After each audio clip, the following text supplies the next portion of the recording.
ველოდებით, მანამდე კი წარმატების თემა გრძელდება პრინციპში დილა პირველზე, გადაცემაში დილა პირველზე. წარმატების მიღწევის ერთ-ერთი წინაპირობა შეიძლება საზღვარგარეთ სწავლაც იყოს. როგორ ფიქრობ? თუ ჩვენს გაქანებაზე შესაძლებლობებს ვერ აკმაყოფილებს მშობლიური გარემო, ჩვენ აუცილებლად უნდა ვისწავლოთ საზღვარგარეთ, მაგრამ თუ კი ვერ ვახერხებთ, რომ ფინანსურად ეს ყველაფერი უზრუნველყოთ, უნდა მოვიპოვოთ გრანტი. და ყველაზე დიდი ბარიერი, რაც საზღვარგარეთ სწავლის მსურველს შეიძლება შეეჩეხოს, ეს არის სხვადასხვა პროგრამისა თუ სასწავლო ცენტრის შესახებ ინფორმაციის დეფიციტი.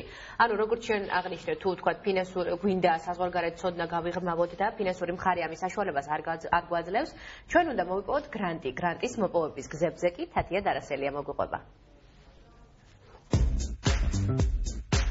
სალომეს წარმატებული კარიერა აქვს. მან განათლება ინგლისის ესექსისა და ჰოლანდიის გროინგენის უნივერსიტეტებში მიიღო. საზღვარგარეთ სწავლის დასრულებისა და სამშობლოში დაბრუნებიდან ძალიან მალე კი საკუთარი პროფესიით საკმაოდ მაღალანაზღაურებადი სამსახური იპოვა.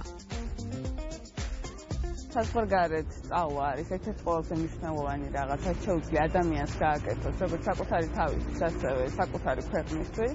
რომ გაქვს ძალიან ბევრ რესურსებს ამწყობა, როდესაც სწავლობ უცხოეთში. რა თქმა უნდა, საქართველოში შეგიძლია მიიღო კარგი განათლება, თუმცა აბსოლუტურად სხვა არის უცხოეთში მიღებული გამოცდილება.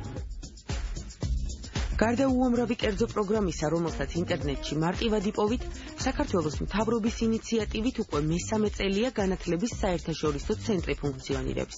ყოველწლიურად ცენტრი არაერთ ნიჭიერ ახალგაზრდას საზღვარგარეთ სწავლის და ცხოვრებისთვის საჭირო სტიპენდიას აძლევს. განათლების ცენტრის ძირითადი ფოკუსი საქმიანობა არის ახალგაზრდების, საქართველოს მოქალაქეების, საქართველოს ახალგაზრდა სპეციალისტების მომზადება უცხოეთში საგრანტო პროგრამების დახმარება. რაც შეეხება წლიურ ბიუჯეტს დახარჯულს ამ პროგრამაზე 6 მილიონამდე არის წელს.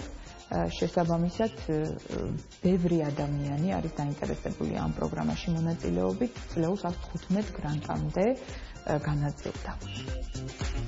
განათლების საერთაშორისო ცენტრი გრანტის მოპოვების შანსს წელიწადში ორჯერ გაძლევს. 2016 წლის სასწავლო სტიპენდიის მისაღებად საბუთები 20 მარტიდან 15 მაისის ჩათვლით უნდა წარადგინოთ.